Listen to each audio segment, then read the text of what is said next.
let's talk about getting started. Like you came to the US and how does real estate fall in? Just talk to us about getting here.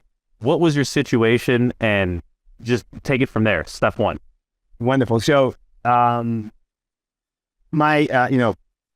I'll start from the beginning. So, my mom, we married a Romanian American in Chicago, and I was going to college in Romania. So he came and he said, "Listen, I want to marry your mom. I have a business in America.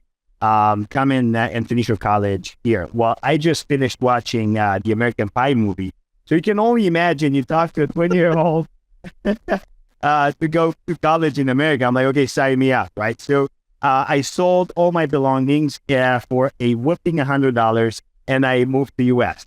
And the first year was tight, was hard. Didn't have any friends, but then I started working in the service industry, and I made friends. I got to know people, and one of my clients were in banking and real estate. So I said, you know what? I'm pretty good with people. I've worked in sales all my life. What a better way is to start in banking. So I started my corporate world and corporate job with Chase Bank as a personal banker. And I started following the money. Most of my wealthiest clients that had most of the zeros in their accounts had lots of holdings in real estate. So I said, you know what? You don't have to reinvent the wheel. Just follow success, follow the model, and then hope you'll get there. So I read, my first book I read before I started investing was Rich Dad, Poor Dad. So, that opened my eyes like 12 years ago.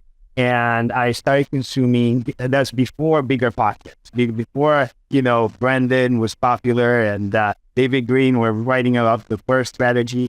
I started reading, Rich Dad, Poor Dad, all the real estate books and learning about, how to, buy a multifamily, how to, run numbers and everything else.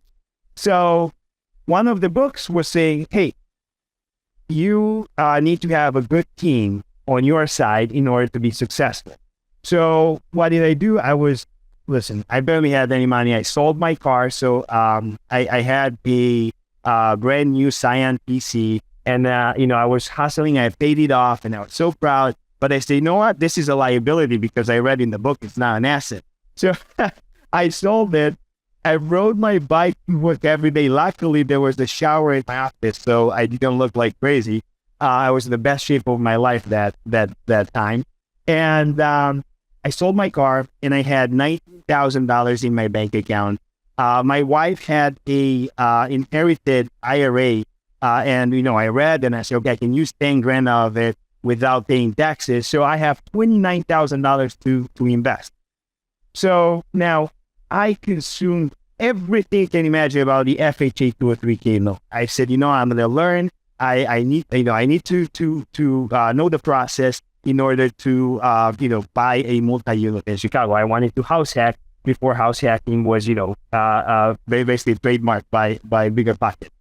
So, I went ahead and I called all the top 10 real estate agents in Chicago and top 10 lenders in Chicago with 203K. They had experience in 203K. 9 out of 10, either laughed at me, didn't return my calls, or didn't really talk. Because I'm a small fish. I came in, I was like even more full of energy. I'm like, we're buying real estate. And they're like, how much? And, anyway, they didn't really take me that serious.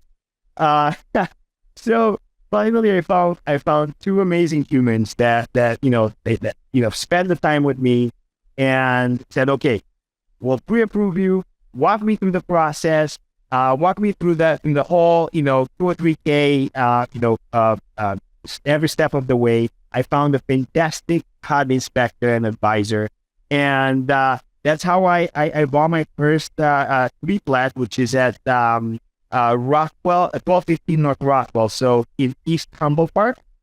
It's a beautiful gray stone, and it was in terrible shape. It was in a terrible shape.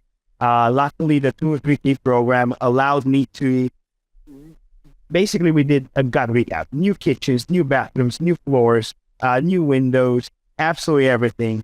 And my wife and I moved in, and that gave me the luxury to, my wife quit working while, she wants to be a stay-at-home mom. So that first building helped us not only, build our first, portfolio or piece of real estate in our portfolio, but allowed us for my wife to stay at home as a single, as a stay-at-home mom, and gave us the freedom to raise our kids the way we want. So that's how I started.